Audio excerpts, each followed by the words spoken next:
Assalamualaikum warahmatullahi wabarakatuh. Selamat pagi anak-anak. Bagaimana kabarnya hari ini? Alhamdulillah baik, Alhamdulillah Ibu. baik, Bu. Alhamdulillah. Sebelum dimulai pembelajaran, Ibu cek kehadirannya dulu ya. Fahira Dwi Putri, Fahira hari ini sakit, Ibu. Sugiyarti Rahayu, Hadir, Ibu. Tia Nur Hasanah. Hadir, Bu. Alhamdulillah. Yang di sini semuanya pada sehat ya. Baik, kita doakan teman kita yang sedang sakit, yaitu Fahira, semoga cepat sembuh dan bisa mengikuti pembelajaran seperti biasanya. Amin. Gimana nih, masih semangat belajar biologinya? Masih dong, Bu. Baik, kita berdoa terlebih dahulu ya. Silahkan ketua kelasnya dipimpin doanya ya.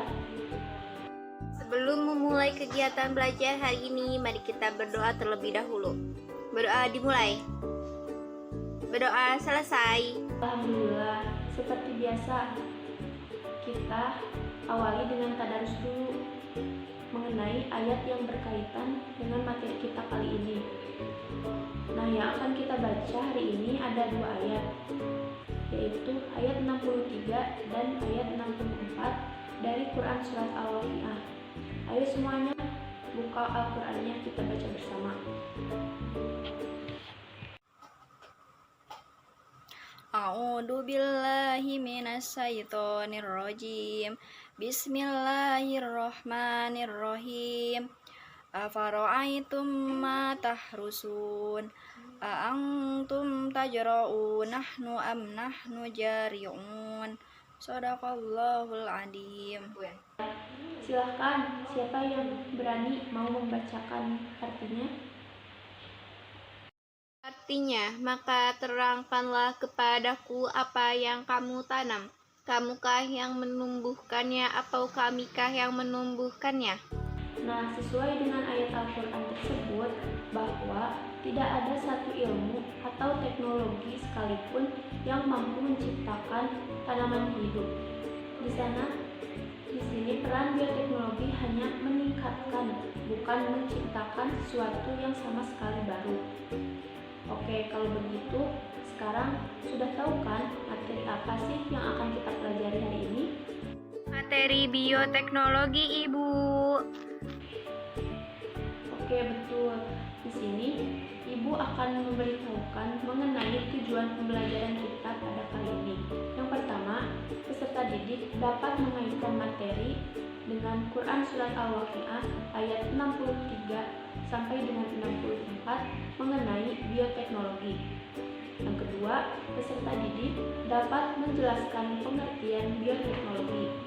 Yang ketiga, peserta didik dapat mengidentifikasi berbagai produk bioteknologi. Yang keempat, peserta didik dapat menjelaskan penerapan bioteknologi di kehidupan lingkungan masyarakat.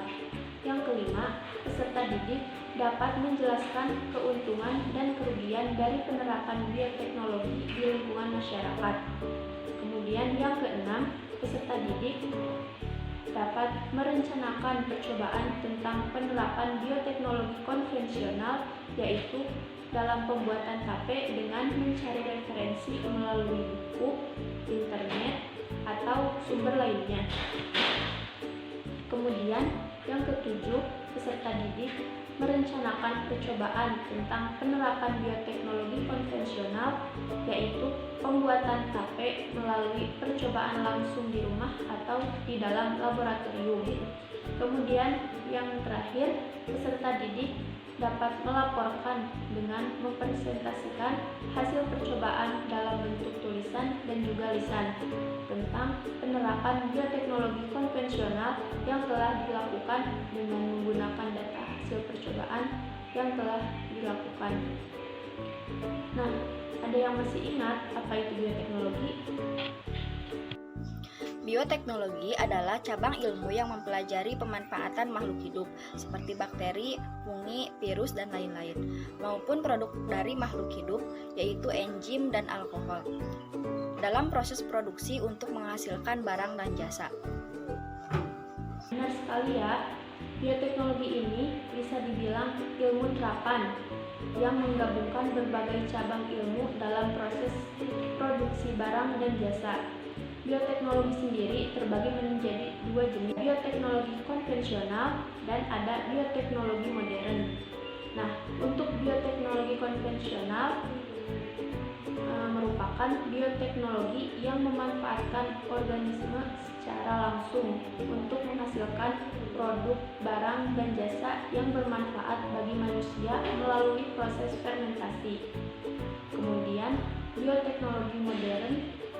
Bioteknologi ini memanfaatkan prinsip ilmiah melalui penelitian dan berupaya menghasilkan produk secara efektif dan efisien, atau kita kenal dengan teknik yang melibatkan rekayasa genetika sehingga menghasilkan DNA rekombinan dan organisme transgenik yang dapat dimanfaatkan untuk menghasilkan produk yang diinginkan seperti bayi tabung, hormon, antibiotik, dan vaksin. Oke, di sini Ibu akan menampilkan beberapa gambar. Nah, coba kalian kelompokkan. Di sana ada kelompok gambar A dan ada kelompok gambar B. Ada yang tahu kelompok mana yang termasuk produk bioteknologi konvensional dan produk bioteknologi modern? Gambar dari kelompok A merupakan bioteknologi konvensional, sedangkan gambar dari kelompok B merupakan bioteknologi modern. Dari gambar tersebut, apakah ada yang ingin ditanyakan? Kenapa dalam gambar A terdapat tape? Dan mengapa tape tersebut masuk ke dalam bioteknologi konvensional, Bu? Wah, pertanyaan yang bagus ya. Kenapa tape termasuk ke dalam bioteknologi konvensional? Karena tape singkong atau sereal seperti beras ketan menggunakan agen hayati berupa Saccharomyces cerevisiae. Kemudian dalam pengerjaan atau proses pembuatannya sangat mudah, hanya menggunakan alat dan perlengkapan yang sederhana. Oke, sekarang Ibu akan memberikan kalian tugas mandiri. Coba kamu cari makanan atau minuman yang merupakan produk bioteknologi dan identifikasikanlah mikroorganisme yang berperan dalam produksi makanan atau minuman tersebut. Lalu tulislah temuan kalian pada tabel yang sudah Ibu sediakan di LKPD. Sebelum mengerjakan, ada yang ingin ditanyakan? Sudah cukup jelas, Bu. Baik, apakah sudah ada yang selesai mengerjakan? Kalau sudah ada, siapa di sini yang berani memaparkan hasil tugas yang sudah kalian kerjakan di depan teman-temannya? Sudah, Ibu. Izin memaparkan hasil dari tugas mandiri, di mana jenis atau bahan pangannya itu yang pertama nata de coco, bahannya adalah air kelapa, sedangkan mikroorganismenya yaitu Acetobacter-Psyllum. Kedua yaitu kecap, bahannya kacang kedelai, mikroorganismenya adalah Aspergillus oryzae. Lalu yang ketiga adalah tauco, bahannya adalah kacang kedelai, mikroorganismenya adalah Aspergillus. Selanjutnya yaitu ada roti dengan bahannya itu tepung, mikroorganismenya adalah Saccharomyces cerevisiae. Lalu jenis satu bahannya mentega dengan bahannya adalah susu dengan mikroorganisme bakteri asam laktat. Lalu oncom, bahannya adalah kacang tanah, mikroorganismenya adalah Monilia cytophila. Selanjutnya yaitu yogurt, bahannya adalah susu dengan mikroorganisme Lactobacillus bulgaricus. Kemudian keju, bahannya adalah susu, mikroorganismenya adalah Lactobacillus casei. Lalu tapai, bahannya adalah tapai umbi ketela dengan mikroorganisme Saccharomyces cerevisiae. Wah, jawabannya sudah sangat bagus ya. Silakan teman-temannya beri tepuk tangan. Oke, sekarang Ibu mau tanya, mengapa dalam pembuatan tape harus ditaburi dengan ragi? Apa saja sih mikroorganisme yang terdapat pada ragi tape? Nah, untuk jawaban dari pertanyaan tersebut, mari kita berdiskusi kelompok. Untuk itu, silahkan duduk berdasarkan kelompoknya masing-masing. Baik, Ibu. Nah, untuk pengamatan kali ini, selain kalian akan mengamati pembuatan singkong, kalian juga akan mengisi LKPD yang akan Ibu berikan. Dan sebelumnya Ibu akan menjelaskannya terlebih dahulu.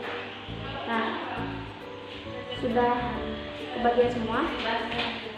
Coba sekarang kalian buka LKPD kalian masing-masing. Nah, yang pertama, kalian siapkan alat dan bahannya terlebih dahulu. Kemudian, lakukan langkah pengerjaannya sesuai dengan petunjuk di LKPD.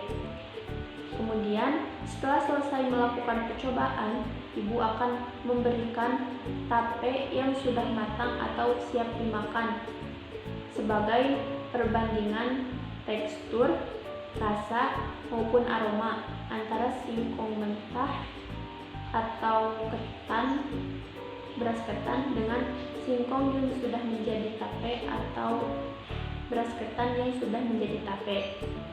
Lalu yang terakhir, kalian jawab pertanyaannya yang sudah tersedia di LKPD. Jangan lupa semuanya dijawab ya.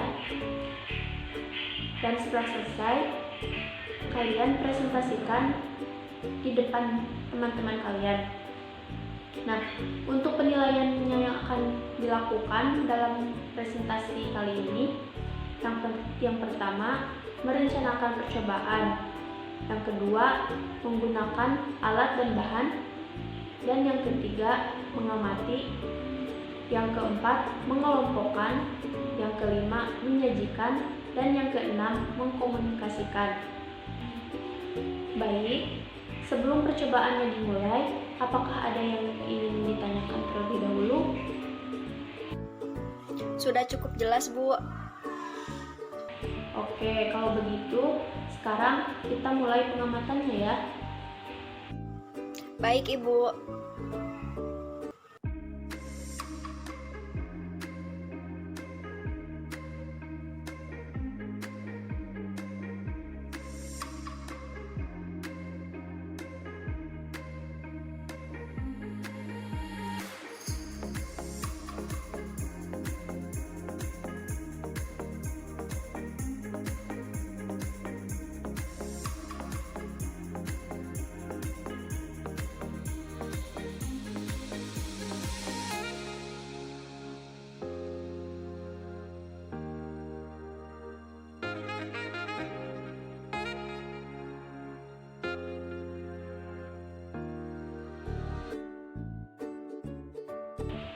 Gimana anak-anak? Apakah sudah selesai melakukan pengamatannya? Sudah, Ibu. Baik, silahkan dilanjutkan dengan mengisi LKPD terlebih dahulu ya. Baik, Ibu. Baik, silahkan kepada perwakilan kelompok mana nih yang mau mempresentasikan hasil dari pengamatannya. Kelompok 2, Ibu. Kelompok 2, silahkan kelompok 2. Dari hasil praktikum kelompok 2, dalam laporan pembuatan tape ini adalah sebagai berikut. Praktikum kali ini mengenai pembuatan tape dengan cara fermentasi. Proses pembuatan tape dapat terbilang membutuhkan waktu yang cukup lama, hingga diperoleh hasil jadi tape. Waktu yang dibutuhkan yaitu minimal 48 jam dan maksimal 72 jam. Lamanya proses pembuatan tape karena proses fermentasi. Fermentasi akan berlangsung baik dan cepat bila dibantu dengan kondisi suhu yang optimal. Jumlah ragi yang tepat dengan pH yang asam kurang lebih 4-5. Percobaan pembuatan tape kali ini dilakukan selama 2-3 hari berturut-turut atau kurang lebih 48-72 jam. Nah, untuk data dari hasil pengamatan kami diperoleh bahan singkong sebelum diberi ragi, tekstur keras, rasa tawar, aroma khas. Setelah menjadi tape, tekstur lebih lunak berair, rasa manis agak asam, aroma khas. Yang kedua yaitu ketan. Sebelum diberi ragi, tekstur keras, rasa tawar, aroma khas. Setelah menjadi tape, tekstur lebih lunak berair, rasa manis agak asam, aroma khas. Oke, presentasi dari kelompok 2 sudah bagus ya. Sekarang, siapa yang mau menjawab pertanyaan yang ada di LKPD? Kelompok 1, Ibu. Jadi yang pertama itu, ragi merupakan jamur yang berperan dalam melakukan fermentasi selama pembuatan tapai. Terjadi fermentasi amilum menjadi glukosa, kemudian glukosa diubah menjadi alkohol. Bila terlalu lama, alkohol akan berubah menjadi cuka yang terjadi karena kerja enzim-enzim pada sel-sel ragi. Karena bila ragi ditaburkan pada saat bahan panas, sel-sel ragi akan mati atau rusak, sehingga tidak dapat melakukan fermentasi pada singkong. Jika ragi tidak tersebar merata, fermentasi tapai tidak terjadi secara merata pada singkong. Kemudian yang ketiga, dalam pembuatan tapai, wadah harus ditutup agar mikroorganisme yang berperan dalam proses fermentasi dapat bekerja dengan baik dalam memecah amilum menjadi glukosa dan alkohol. Proses fermentasi tapai tidak membutuhkan oksigen atau berlangsung secara anaerob.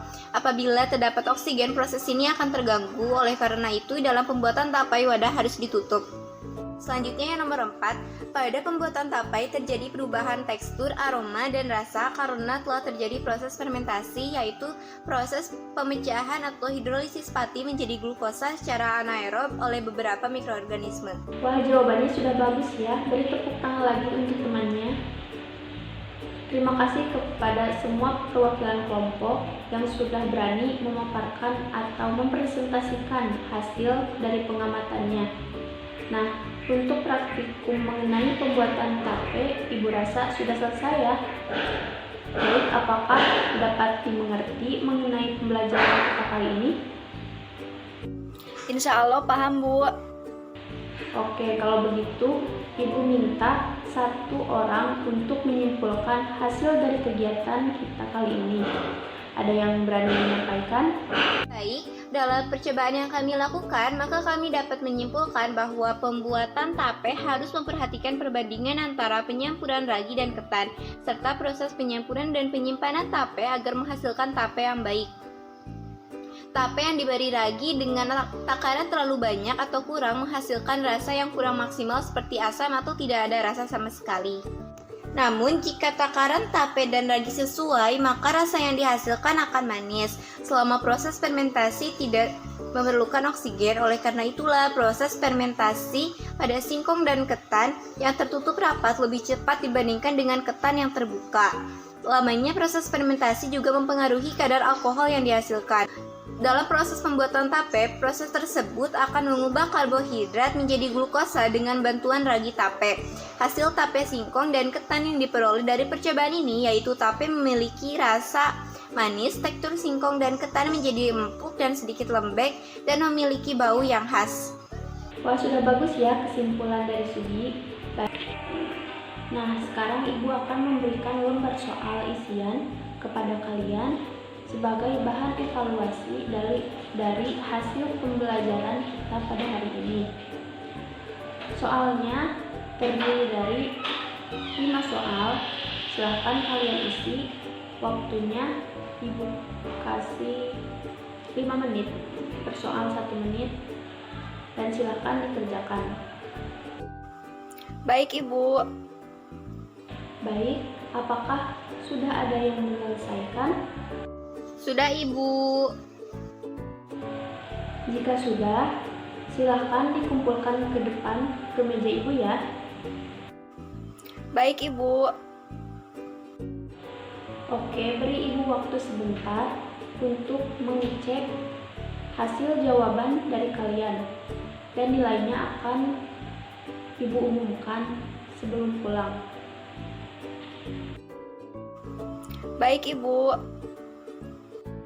Alhamdulillah, Ibu sudah memeriksa hasil jawaban dari kalian, dan alhamdulillah nilainya pada bagus. Nah, berarti di sini kalian sudah paham ya mengenai materi bioteknologi. Alhamdulillah sudah paham, Ibu. Untuk materi minggu selanjutnya, yaitu materi tentang genetika. Jangan lupa kalian mempelajari terlebih dahulu di rumah, dan nanti ibu akan share materi mengenai genetika di classroom. Jangan lupa kalian baca-baca ya. Baik, Ibu. Baik, ibu rasa pertemuan kali ini sudah cukup ya. Terima kasih kepada semuanya. Tetap semangat. Wassalamualaikum warahmatullahi wabarakatuh. Semangat Ibu. Waalaikumsalam warahmatullahi wabarakatuh. Terima kasih Ibu.